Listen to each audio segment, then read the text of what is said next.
Hey guys, we're here today for another episode of our mental wellness series, and today we have Mrs. Janelle McCollum here with us, and we are going to talk about pressure and all of the peer pressure and societal pressures that comes with being a teenager in today's society. So, Janelle, when you think about peer pressure, what are some of the things that come to your mind? I think about that students are different. Like every student is different.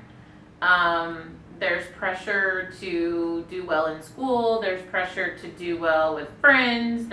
It's hard to be a high school student. It is, and I'm thinking like back when I was a high school student, we had some of the same pressures that kids have to deal with, like academic competition with peers and sports and scholarships, and I feel like what car you drive, what clothes and shoes you wear, things like that can also be a pressure for kids.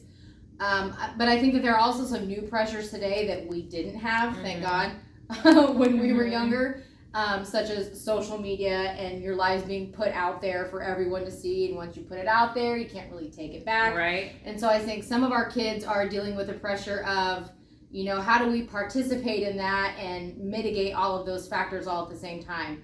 Is that something that your students or your own kids deal with? Definitely. We actually just did in my English class yesterday, we talked about social media. We talked about how there's different sides of that coin. Like some people think social media is okay, some people think it's not. There's different there's different places to be about social media.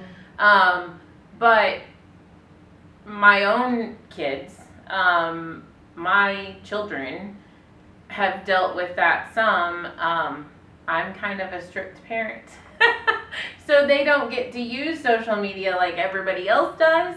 But they do get to, they text their friends and things like that. And things have, there's drama. There's always drama whenever you involve social media. So, and then that affects how you act at school, that affects how you act at home. So it just kind of snowballs whenever there's drama. Sure.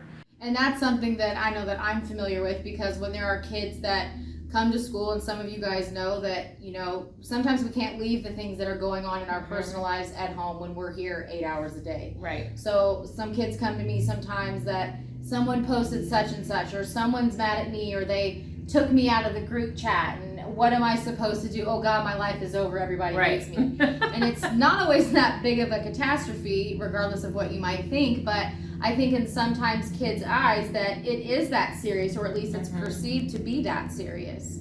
Right.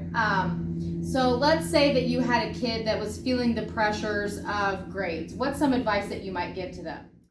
So I work a lot with students who are maybe struggling to get their grades up, maybe struggling to make sure that all their homework is in.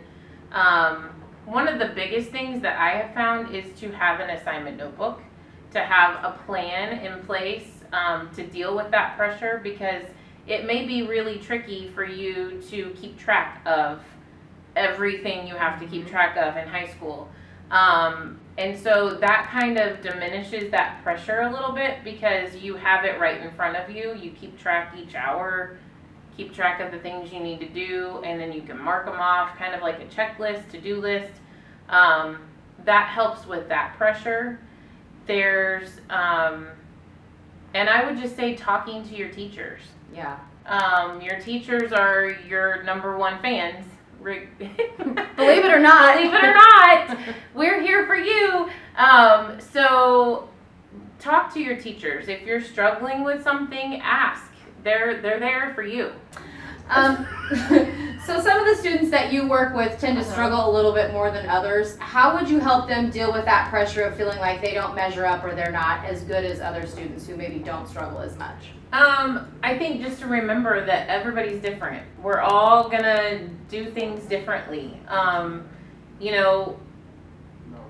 Back whenever I was in high school, I didn't have to study as much, but my sister had to study a ton to get decent grades, and so it was, everybody's different.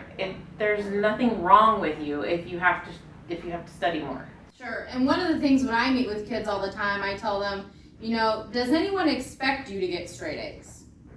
Most people don't. I think when I was a student, I put that pressure on myself. My parents didn't really, my teachers didn't really, I put that on myself. And I think there are some kids who feel like if I'm not getting straight A's, then I'm not doing what I'm supposed to be doing.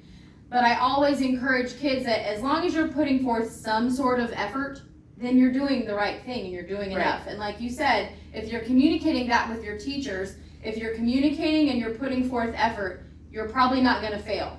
Regardless if you have that skill or not, as long as you're trying, I think that's really what most people want to see out of them. Right. What about for kids that are dealing with some of the pressures of like material pressures, that like if my family doesn't have enough or I don't have the right clothes or the right shoes, what would you maybe tell a kid that's struggling with that? First of all, everybody be kind. You don't know what somebody else is going through. Right. You don't know where they're coming from.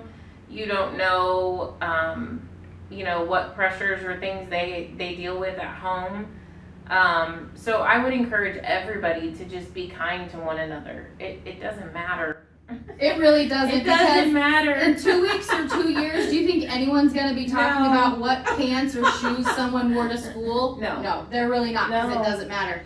Whenever I used to work in an elementary school and I was teaching character ed, I was always teaching kids that, things that people can't control, we shouldn't judge them on. Right. Like, what color hair, what color skin, things like that, we shouldn't judge them on. What you should judge people on is things that they do have control over. Right. So whether you're honest, whether you're kind, whether you're respectful, whether you are a helpful person, those are the kind of things that people can control, and that's how we should kind of judge someone's character by. Right.